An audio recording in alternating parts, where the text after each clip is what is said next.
Oh, There you go. Hi. Hi. Where do you see it? I see it only. I'm just looking at this. Okay. I don't know if I see it live. Oh, I don't think it's live on my end, but It shows live on my end. oh, does it? Yeah. But we're good. We're golden. Yeah, I see me on Facebook. There you go. Check Facebook. Do you want to check if it's live on mine? 1 second. Let's do that. Start your live.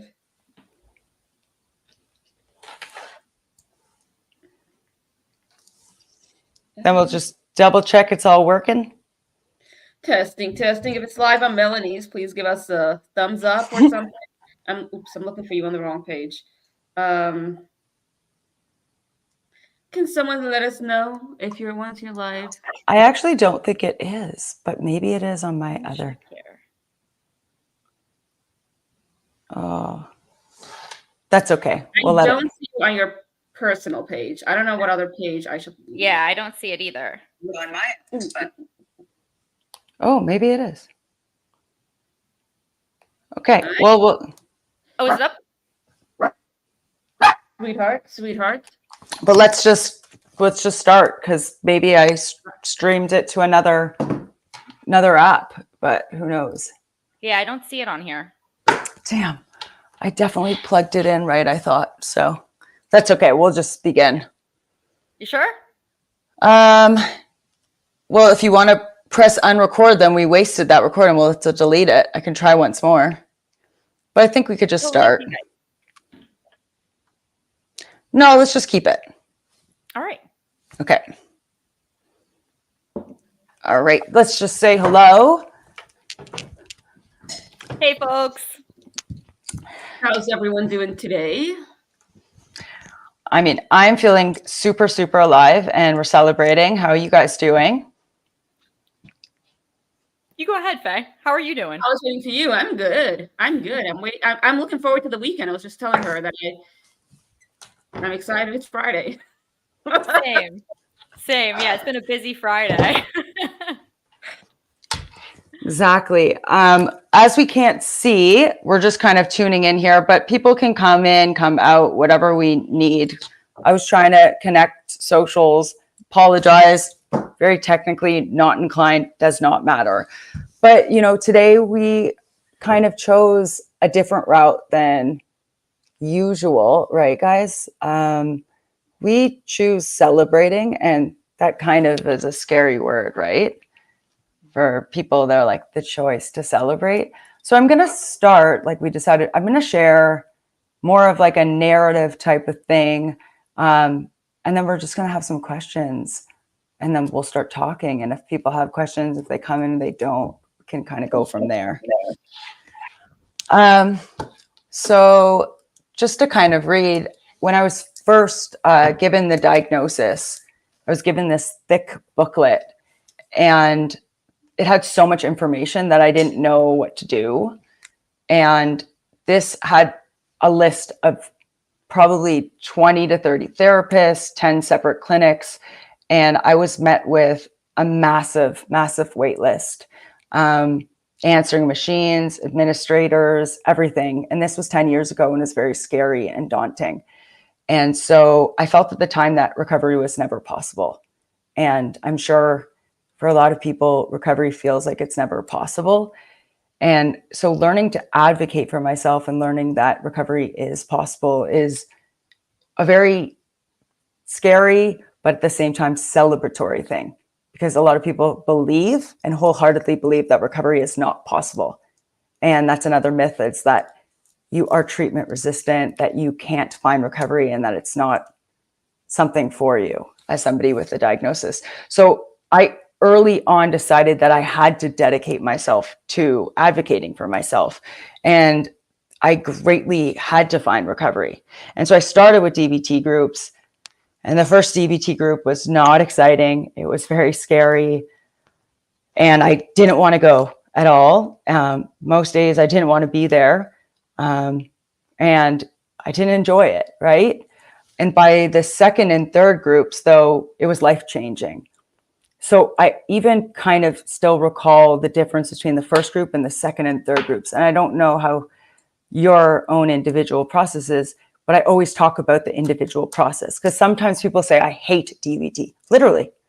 And it's not the only treatment, but they loathe DBT. And so again, when you're celebrating, you get to celebrate however you want. It doesn't mean that you have to celebrate only doing DBT or healing looks a certain way. It doesn't have to look that way. And so going through to the second group, I was like, I love the teacher. I love the people. I love learning skills this way. And so again, it's another reminder that you don't have to always like everything, and every skill doesn't have to be for you. Because I keep hearing from people, I hate DBT. Well, do you hate DBT? Do you hate a certain skill? Did you actually emotionally connect to that? I don't know how you guys feel about that. I'm sure, have you heard, Jade, like, I hate DBT a gajillion times? Yeah, a million times. And then I kind of like, once I asked them a few questions, I find out like either what they were doing was not the right DBT skill, or they were told like, oh, you're just supposed to change your emotion. And like, so the understanding was kind of missing there. There was no connection, like you said. There was no either emotional connection or even connection to the skill as like a way to solve a problem or improve anything. It was just like, do this, and of course they hated that. I hated that too. Yeah. And, sometimes it's where you are. They talk about BPD on a spectrum. Sometimes, I hate to say this, and if you're listening, or you're listening now or later on or wherever you are on the process of your journey of healing, again, individualize. You may not in that moment be ready, or you might fucking hate it in that moment, right? Like, it's true. Someone might be like yelling in your face, check the facts, and you're like, fuck you, I don't feel like it, or I'm willful, right? Willingness. But at the end of the day, 2 years later, somebody says, check the facts. You're like, damn, I needed that. So again, let's be discerning. And when someone says, let's be discerning, where are you at in your recovery? And you might not even love this today, because somebody telling you to celebrate, I don't want to celebrate. I'm not in the mood. Well, let's talk about it, right? Let's really be honest, because this is the difference between, the truth, and the truth will set us free. You don't even have to be spiritual or religious when they say that to you, but are we being honest and discerning where we're at in our journey of recovery? Because that's when I had to kick myself by the second group, by the third group, and go, damn, if I don't do this right now, it's going to almost shit on my face and say, right? That's a little gross, but yeah, right? So for me, I'm like, Mel, you don't have to love this, but maybe try. And sometimes when I just had the willingness to try, I realized I did like it. Maybe trying it, right? So, so then I had said, over the years, many people were struggling to make sense of their diagnosis and would come to me and be like, why are you so open about it? There's so much shame around it. I feel shame. And it would break my heart, because I don't think, again, I'm open about it. You don't have to be. And Brene Brown talks about this a lot, which I love. She says, share your shame in spaces where you feel comfortable, but with people that don't make you feel bad about it, right? So when I talk about diagnosis or labels or things like this, or the community and supports, I don't, again, I'm using I statements, which are important for me. I don't push any recovery or celebratory means on anybody. Just like if Jade told me this isn't something she doesn't believe in the word personality disorder. Literally, I have some best friends who don't like the label. This isn't something for me to push on anyone, but there's healing in some of it for people. So there's your own individualized process. So people would come to me with their hidden secrets, like, how do you come out? I want to, or I don't want to come out, but I want to heal with the symptoms. So again, it's important to speak up if you want to, but it's important to understand that it's not important if you don't want to. So, and how do you guys feel about that? Because this is something I go back and forth with people about like every other day. Faye, what do you Hey, what do you? I feel that it's really personal. It's individual. It's not a one size fits all. Um, for those that want to have the label or don't want to have a label, you could heal either way. You could recover either way. It's especially, let's say, with DBT. For some people hate it, some people love it. One factor that I think about DBT per se is that because we are all white or black, we tend to go like either we hate it or we love it.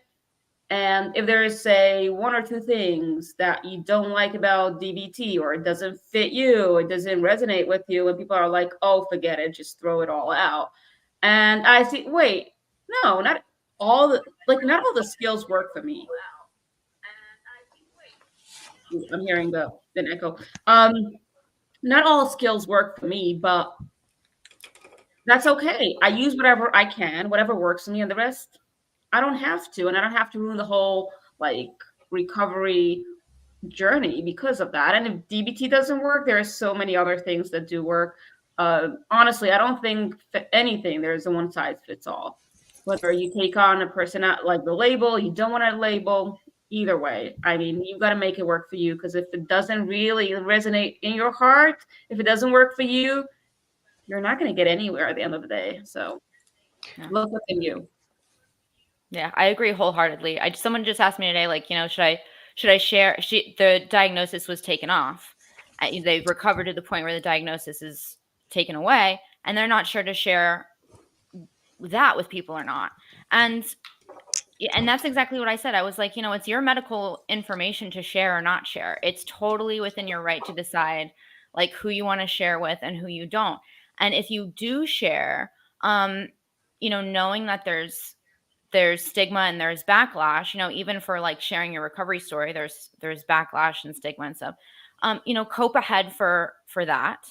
Use your skills to cope ahead for that. And if you don't want to share, that's totally fine too. There is backlash to sharing and the label.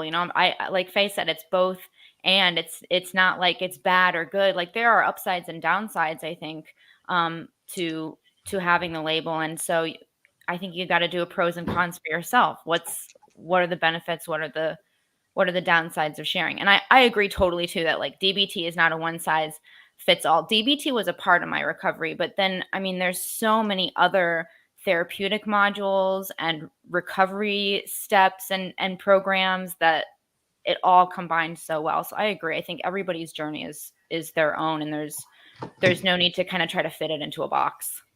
I love the dialectics that like you are like going back and forth from, because it's true. Because at the end of the day, life isn't one thing, right? Even in DBT, we're going one thing at a time, but life is happy and sad. And if we're not, even as communities and folks in BPD, not understanding that as healing and celebrating, look, in every moment we're celebrating our success as even waking up as communities with this illness, disorder, or whatever label, no label, but we're getting through. And my husband's always reminding me of that, but we're not reminding ourselves of that. So the fact that we have a day today to celebrate ourselves, and people could even stigmatize that, even bring that down, is in itself something to observe, right? Because we don't do that enough. We don't celebrate enough. And so the last 2 years of my healing have simply been noticing, celebrating, self-compassion work. And I talked about this slightly with Faye about sleuthing self-absorption, sleuthing rumination, like constant chronic beating ourselves up. And this constant, what is the 10th symptom of BPD, right? Like the beating up symptom. And what's that name, right? And as a clinician in training, I'm constantly going, well, it's definitely not love. It's the antidote to that. It's the opposite of self-compassion. It's, why don't we just put our head on a platter and beat ourselves up some more? Like, And Faye's laughing, and I am too. Because if we can't laugh at ourselves about it, it's like, oh my God, it's tiring, right? And so what we're doing today is actually great. We're celebrating how far we come, but we got to do it more, because that's actually what we need to do as people who live with this, is notice how far we've come, more and more and more. And so, you know, as I was talking here, many people were publicly, and not publicly, but privately, warning me about how public I was with my BPD. Like, they were like, you know, you shouldn't be so open about it. But then, funny enough, they were saying, oh, there's negative repercussions, blah, blah, blah. But then years later, those same people were coming back around, asking me for love, telling me how brave it was, how courageous it was. You know, I'm so proud of you. But I don't blame them. Right. You know what I mean? Because this is what a lot of people do. And it's same with stigma. If we're uneducated, what do? We do a lot of I see this, da, da, da, or we make uneducated guesses and assumptions. And literally, I have the book here. I reread it recently, the 4 agreements, and I swear by them now. I try to. And funny enough, is one is don't make assumptions. And I think this is something we can all live by. BPD, no BPD, la la la la, as people in the world. But we do this, right? We say, oh, people with BPD are this. And I know one of our questions we're going to get to today is some of the myths that bother the 3 of us. And there's so many myths about people with BPD.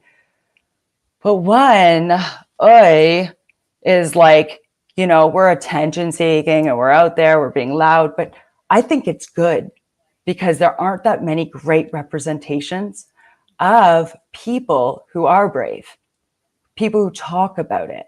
And this is why I love you two boldly, and I'm glad to celebrate today, because the warning that I have here, which I always talked about, is projecting. And I wrote, it's a lot of people project their own insecurities, right? And I'm fine with that, but it's not okay for me individually. So I had to almost calm down the darkness, because we live with so much of it, to put out good images. And I don't know how you guys feel about that, because like for us, we have Marsha Linehan's and we have a few people who are able to come out, but very rare, right? How do you guys feel about that?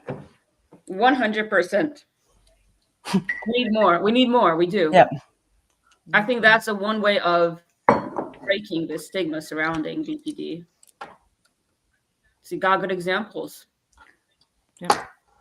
Like Pete Davidson, like we need people to, and I'm using him because he's talked about it slightly, but, and even so, I don't need celebrities. Like, I mean, I just need people.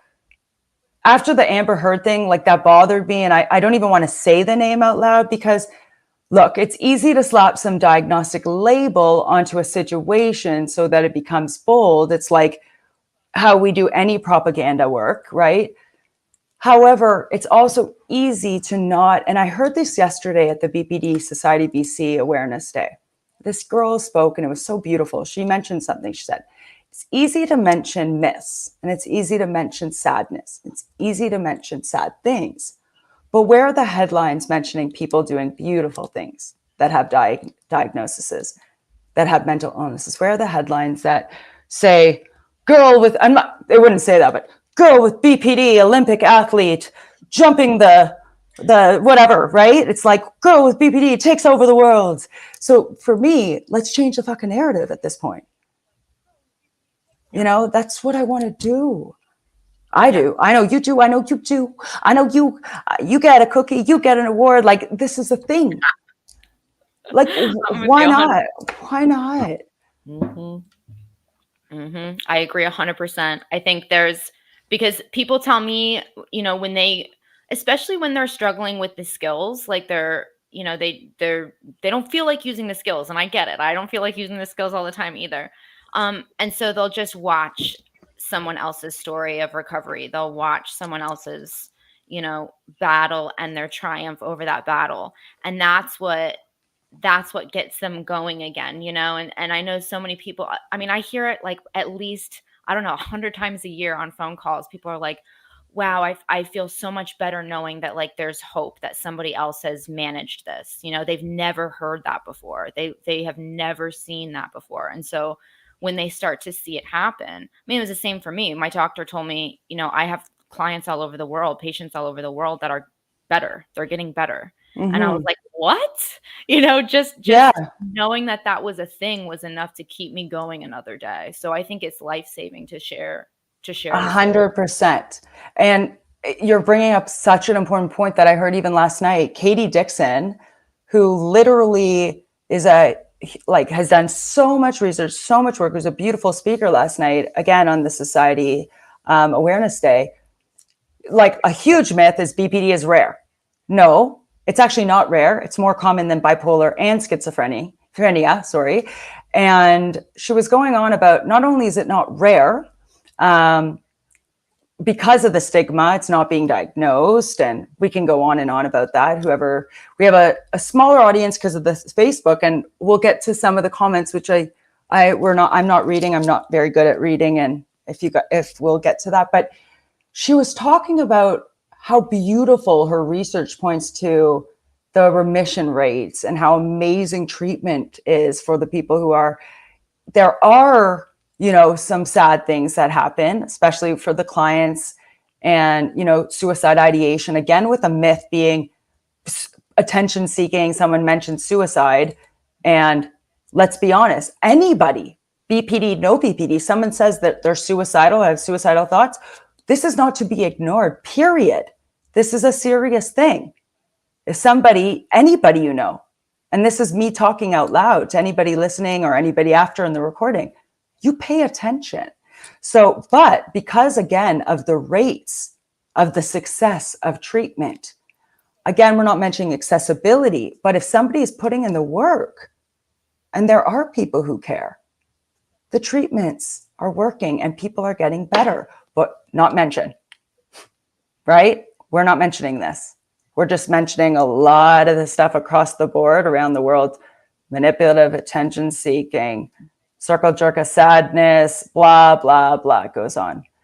Faye, where are you at? What are your thoughts right now? Well, my thought is that for the question that I think we're going to get to later, as to what made you start your recovery journey, success stories from others. And Yep. It was like, if they can, why am I suffering like that? I don't want my life to look this way. And of course, in the beginning, I was all like sad about it, and like playing what I say, the victim card, and like, woe is me, I've got this, and I can never have a good, successful life. And then once I started seeing other people being successful, even if they have BPD, I'm like, wait, what makes them different? Like, why can they have a successful life and not me? And then I realized, well, because you're just like playing like, oh, victim, you got this thing, and woe is me, instead of saying, okay, wait, yes, you got this, played a shit served to you, but like, how are you gonna handle it now? What are you gonna do with it now?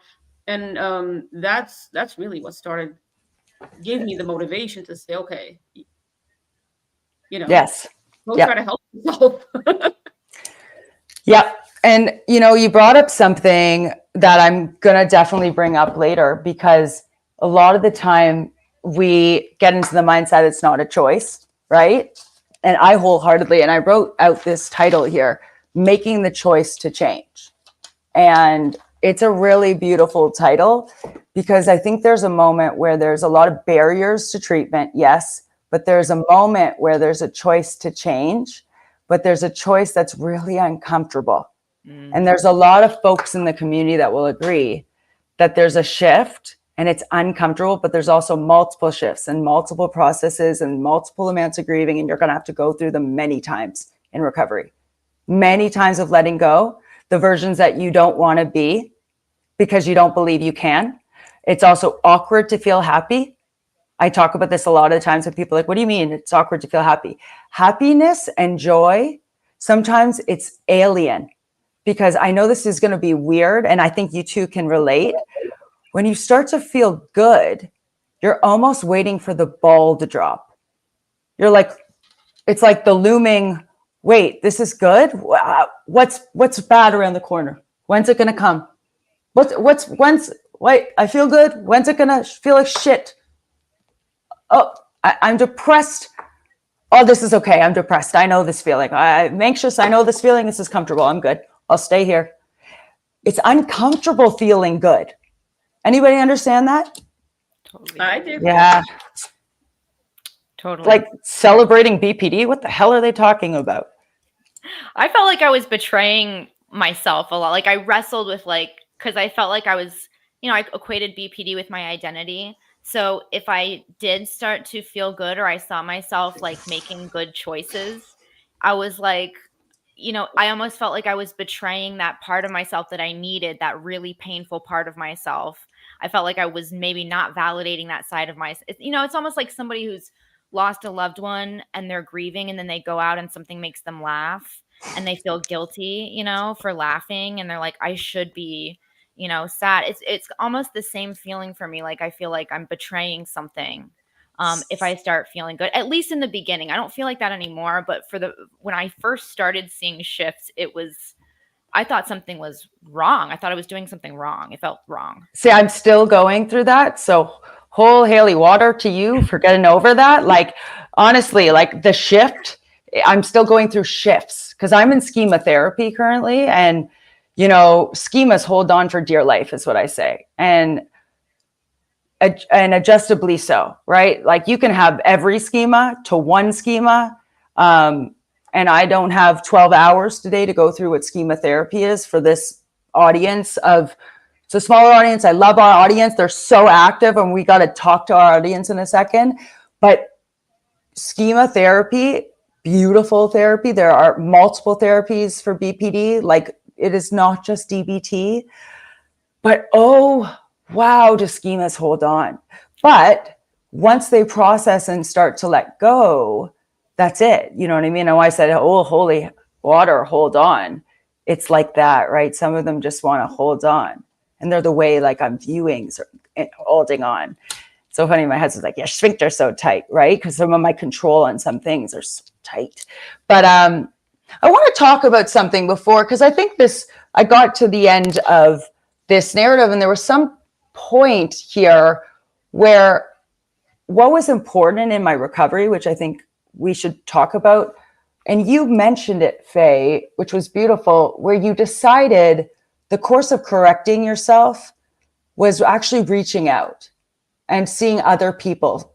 And instead was like the motivation in the communities, similar to me, where it was like for the 10 years, it was realizing I wasn't alone. Yes, there's 256 variations, and we're actually all very different. This is something that everybody has to understand. There's not a single person with BPD that is alike in any insurmountable way. Like we're all so different. All three of us, same, but different.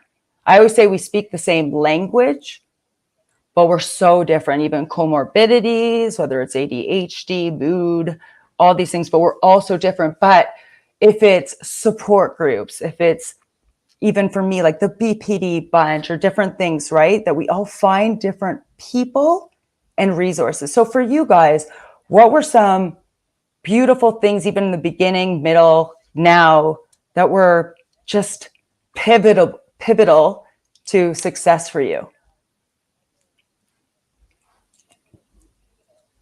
Faye, want to hop in? I'm thinking. I'm not sure yet. So you go Wanna ahead. Go back? Yeah, Yep. things that were pivotal. I think if really like one of the things that sticks out to me when I was young is when I was going through puberty, so my symptoms were like starting to pop up more severely, and it didn't have to do with BPD, but my mom was like, I think you're depressed, and I don't know that I had ever heard that word before or knew like what it meant, but that was a moment for me where I was like I had a word to put to what I was experiencing. For some reason that was a pivotal moment for me to like it was like there's a word for what I'm going through. And as I went through, more and more symptoms, it was like, okay, that word doesn't fit fully. I gotta find a new word. But that was a big one for me. And I think another pivotal moment, like I said, my doctor saying like people do get better. I've seen people get better from this. But I think the final pivotal moment that like launched me into like you said, like I was very resistant. I did a lot of therapy and a lot of groups and a lot of DBT, and they had to like drag me by my hair to do it. Loved the people in my group, just did not want to do things. Yeah. And then one day I was getting ready to get married. I had just gotten engaged. I was about to get married, and I was watching myself like destroy my relationships still. And I'd been through treatment, and I was no longer, lots of things had improved. I was definitely much better, but I was still struggling, and I was destroying my relationships. And I was like, that was the moment where I was like, I don't want to do this anymore. I don't want to do this anymore. And I knew other people that had made relationships work, and I was like, I want to do whatever they're doing. You know, like you said, it was like seeing other people. It was like, I know there are other people that are doing this. Mm-hmm. So whatever it took for them to make it happen, I need to make it happen. And I want to. I have had a reason for myself to do it, rather than the reason being, well, your life is going to get worse if you don't do recovery. For me, it was like, life is going to get better if you do recovery. And that was a big change for me too, I think. That's beautiful. I think I'm seeing some beautiful comments. So we have amazing comments from Jules. I love, it's exhausting. We require more work. My favorite people. Thanks, Alicia. I'm someone that needs reminders and helpful. Shelly Smith, totally agree that BPD is way more common. Amy, making the choice to change, letting go of versions that you want to be. Happiness and joy sometimes are alien when you start to feel good, and sometimes you're waiting for the ball to drop. Yeah, thank you, Amy. Thank you so much. And Julie, almost like working on the identity change. The old ways don't work for me. Amazing, guys, and super, super active. And we definitely love this interactive commentary if you guys are here, because I'm not sure if you're still here. And if you guys have any questions, because we have about 10 to 15 minutes or so left, put them in if you have any more questions. If you're still here and you've got questions, we're trying to we have a few questions we're going to get to now that Jade came up with. So let's see. I have a question here that Jade had, and I love it here. How do friends, family, or loved ones contribute to your recovery? Oh, I love that question. Sorry. Yeah. And go for it. Let's hear it. Take it away, Faye. You were saying what was the pivotal part in healing for me, and that's when I was at first I didn't have an answer, and then I realized because it's not like BPD community related, but it was, well, not, I can't say family, but friends. Although, yes, they did not really fully understand what I'm going through, there are some of them that try to be there for me and will listen. So I could send them articles, I could send them, but at the end of the day, they might not get exactly what it is I'm going through, but they're listening, they're there for me with whatever happens. And that is so important. No, they do not have BPD, and maybe they don't understand it fully, but their heart is there and their love is there and they are there with me. And I have no idea what the question was or where I'm going with this, but I just wanted to say that sometimes it can be friendship. Oh, the friends. For me, unfortunately, it's not really much family, but it's friends that are there for me. And honestly, my friends, a huge shout out. I love you guys, because I don't know what I would do without you. So,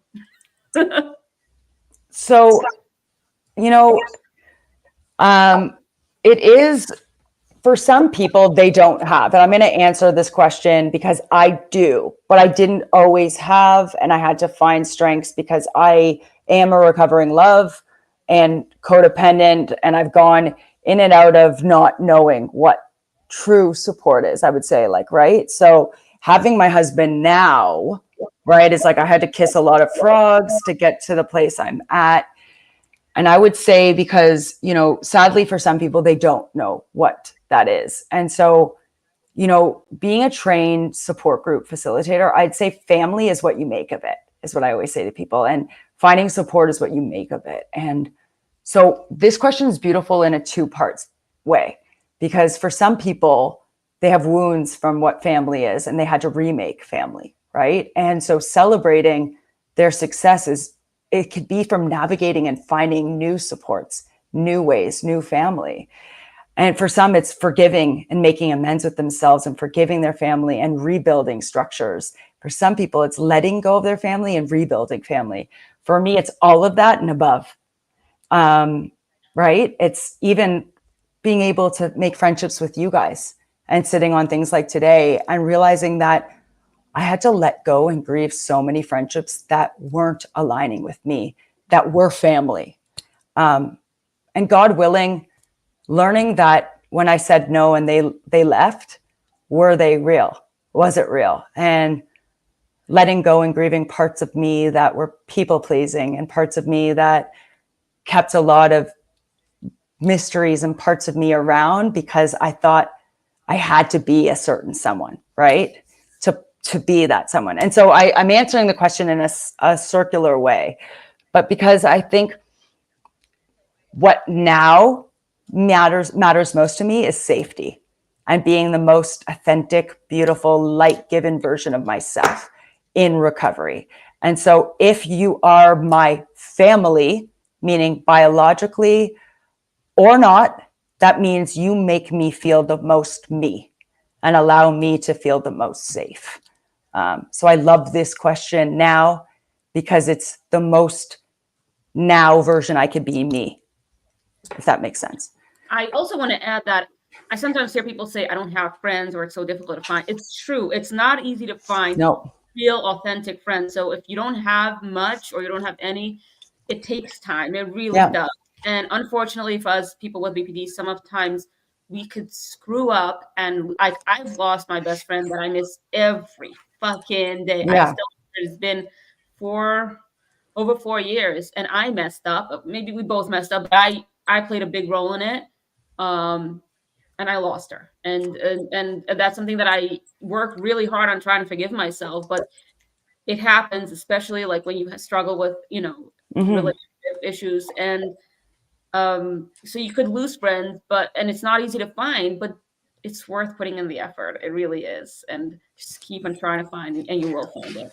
I actually wanted to read something that I highlighted for today because it so goes with what we're talking about. And I think people will really appreciate it. And it's part of recovery. And it was part of something that shifted for me. And Jade's mentioned it. You've mentioned it. And it's seeing yourself through other people's eyes and why this is hard. Wherever you are, it was for me on the spectrum with the diagnosis. Taking other people's perspectives includes being able to see yourself as others see you. Unfortunately, most people, depending on the spectrum with BPD, have serious deficits in this skill. They engage in a variety of problematic behaviors and emotional outbursts without understanding how other people see these behaviors. In the beginning, when we're in emotional splitting, for example, for me, we're not taking responsibility sometimes, right? So there was a change for me, and there was many moments when I had to understand other people. I had to change, right? When we talk about, for example, jealousy or envy, and I'll give you like an example here. Anxiety over the possibility of being abandoned drives many people with BPD to act intensely jealous, right? By calling their partners excessively, texting excessively, seeking constant reassurance. These are just small examples, right? This doesn't mean we don't love other people, want to take the responsibility, but this is where we actually have to take the responsibility to become responsible. And this isn't where I'm going into blame game. You're a terrible person, blah, blah, blah. This is where there's a shift in the healing where I am not the entire movie and everybody's a castmate. This is where there's a movie and my partner is here, I'm here, and we're all part of the movie where my partner's also suffering. And this is really, I mean this with so much love, because this is where a lot of the healing is actually, where he'd be like, I'm hurting too. I'm like, no, you're not, it's me. It's like, no, we're all hurting. And it's all one big hurt fest here. Let's all figure this out. You understand? Yes. Yep. Jade's going, yep, I get it. Yeah, 100%. Yeah, because I think it's so hard for people that have been through like a lot of relational pain to be vulnerable enough to consider other people's pain, because you're so like, I'm focused on my pain because my pain is like it like takes up my whole eyesight. And so if I take my eyes off my pain, like then this pain is just going to like engulf me, And so it was very hard for me to, I'd always been told, like, think of others and think of your impact on others, like love others as you love yourself. And I'd always heard these things. But it was really hard putting it into practice in the sense of like rather than considering myself the one with the most pain or the only one with the pain or the only one who like only my viewpoint is real, getting myself out of that really was healing. It was a really hard step. It was like jumping off a cliff and like not knowing what's on the other side. But on the other side was like full on connection. Yep. Like connection with people that I don't know, that I don't see, connection with people that even have like caused me harm. All of a sudden there was a connection, and I could let go of all of that anger, and like there was a lifting of all of it, Yep. So I agree. I think it's like a door open, and we're not always ready to like open that door yet. And it took me a while to get ready to open that door and consider like there's another actor here. And they have things too, and they have thoughts, and they have ways of seeing the situation, and theirs are just as valid as mine. Maybe, we can try and figure them out together. Totally different way of relating to people. Totally different way. Totally. And see, today where I kind of wanted to go with us was where you're going, which is the compassion and the honesty and the parts where we've kind of just been doing this today, which is beautiful. It's very free flowing, which the three of us wanted to do as a general chat and celebrating. But I think kind of to end today, instead of doing an exhaustive going through all the treatments and exhaustive, where do you go? I think it's probably a good way of just asking, not where someone would start and good resources, but more so some of your favorite tools and some of the things you're proud of that you do. And I guess we all have so many things we've done throughout the years, but some of your things that you're proud of, because again, I think we should be proud today and have compassion for ourselves and love for ourselves. So some things that you're proud of and that you want to share to the audience and everyone. Faye, do I have to go first? Faye, you go. Faye, what are you proud of? You have a lot to be proud of. Yeah, you're right. I do. I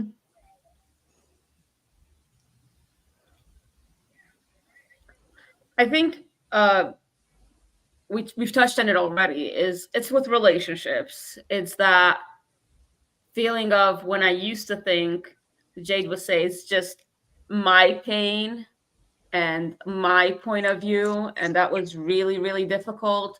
And kind of understanding that I'm not the only one in the relationship. It's a two-way street.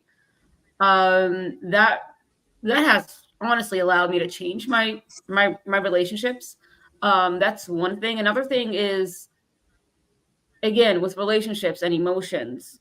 There are two things that come to mind. But the first thing is that sometimes when you're not in a good place, and you don't want to say things that will hurt the other person or will backfire or anything, remove yourself from the situation until you feel a bit better. I think that's key. The second is, when I was diagnosed with it, I was so upset for feeling so strongly. I would say I wish I had no emotions. I wish I was numb. I wanted that. I truly did. And honestly, it took me a couple of years to realize that absolutely no. I am so glad. In fact, I see it as an asset, as a powerful thing that I feel so strongly, because when you take that emotion and you pour it into an art, or you pour it into anything you do, you pour everything you've got, and it just, you end up with a beautiful art piece. Whether it's something you do for a living, whether it's just painting, whatever it is, accepting my emotions as being so strong as a positive thing versus as something that is so terrible and I hate it and I want to push it away, push it in that closet, or just numb it with whatever alcohol, whatever it is, and embracing it. And not just embracing it, but actually celebrating the fact that I feel everything so strongly. I think not only am I proud for getting to this point, but I think it really is a powerful tool for all of us. Beautiful. Agreed. It's like mic drop. Not much to say. What can you add to that? Not much. Jade, go. Okay. Accomplishment. What was the question? What am I proud of? It's basically, what are you feeling good about? Because there's lots to feel good about, but what are you proud of, and what tools help you? But there's a lot, so I'd say it's a big question. Keep it short. Keep it as a short list. Well, you mentioned BPD Bunch actually, and that is one of my newest favorite resources because it's so well organized and it's just a quick place to get education and stuff. And I also really like Dr. Fox. Yeah, he's not Dr. Daniel Fox. He's one of my favorites too, because he helps you kind of understand some of your symptoms in a way that's really non-judgmental. And I very much like that approach. So just some of my favorites. But yeah, I think some of the biggest accomplishments, I agree with you, Faye, like being able to kind of stop and walk away instead of burning my relationship to the ground is one of my biggest accomplishments. I used to threaten. I didn't just threaten. I could pack a suitcase in like 0 to 60 seconds and be on my way to another state, leaving a relationship. So being able to like just have conversations about conflict and not turn into a screaming, threatening match where I might even end up in the hospital, that was probably one of the biggest accomplishments in the process. And I think too, for me, and I hear this from a lot of people, they feel like they're never going to be able to work and function. Like they're never, when I started recovery, I was on the brink of going on disability. Like I did not think there was a way for me to ever function in the world. I was going to be on disability for life. I just had kind of almost accepted that. And then to see myself like getting up and functioning and going to work and cooking dinner and like cleaning my house and stuff, it still shocks me some days. And it's hard for me sometimes, I think, to even give myself like a pat on the back for getting there, because I'm so in shock. It's like I did not ever imagine that life could be like this with BPD. Mm-hmm. And so just the fact that it looks so different is something to celebrate for me. Just the fact that life is different. Things changed. Isn't that something? I was talking at a cafe for working. The topic was BPD with like professionals with BPD. Sorry, 3 weeks ago, or like April 20th, whenever that was, just recently. And I told this story, and I wasn't going to tell this story, but I was like, I'm just going to tell this story. And to get to the point, it's similar to what you're saying. And basically, I was talking to a colleague, and her supervisor was my very first DBT therapist, who I had a horrible experience with. But understandably so, this was right off my diagnosis, and I was not interested, right? And I pull up, and she's got the clipboard, and anyways, the whole kit and caboodle. And I was very Mel at the time. I'm like, I don't want to be in therapy. I went back to those emails. I remembered the story, and I was tearing up at the Emotions Matter Fest, and I remember it so different. Do you understand? Like I had almost amnesia about the event. I remember it. It wasn't great. Let's be honest. It wasn't great, but I remember it terribly. And I went back to the emails, and I wasn't showing up half the time. I was short on email. I hated the group, blah, blah, blah. But about a decade later, we're at 9.5 years later, I'm a therapist in training. Like, we're helping others. And my colleague is mentioning that she was her supervisor. So it was almost like this, like you're mentioning this, what the F moment of my life. Like, how God works in mysterious ways, right? That's how I always say, like, God, spirit, whatever we want to say, the divine. Here I am on my computer, checking the email, going, what? So that was a celebratory moment for me, in a sense where we are never where we were. We're never where we want to be. But man, can we celebrate if we don't stop. I almost spat at my computer and went, holy geez, were you a shit?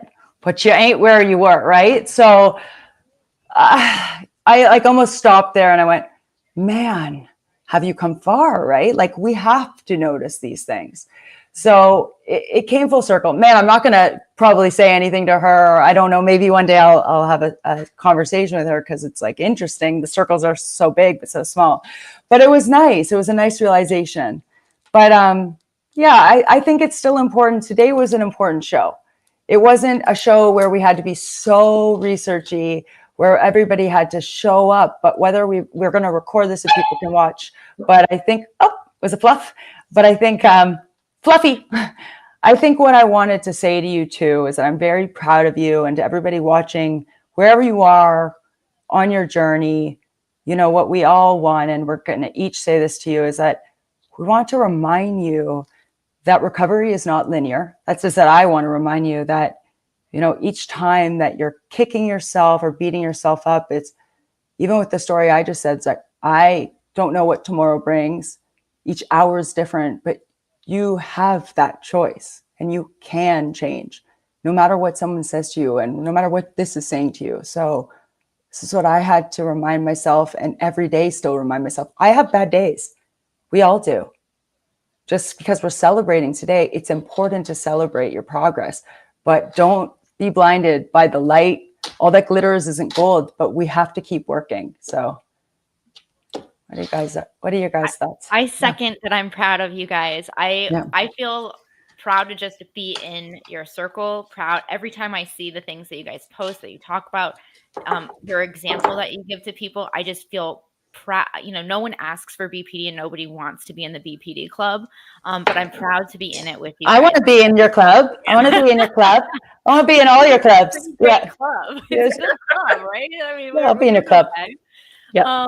So I'm just really grateful, and yeah, I also second that recovery is not linear wherever you are in the process. It's just, you know, accept where you are and change what you need to change one step at a time. It's, you know, you got to be flexible with yourself. I think you have to be flexible, because there are going to be good days, there are going to be rough days, there's going to be successes, and there's going to be, you know, you took 3 steps back that day, and you got to be able to forgive and just move on. So that's my message to everybody today is, you know, be flexible with yourself.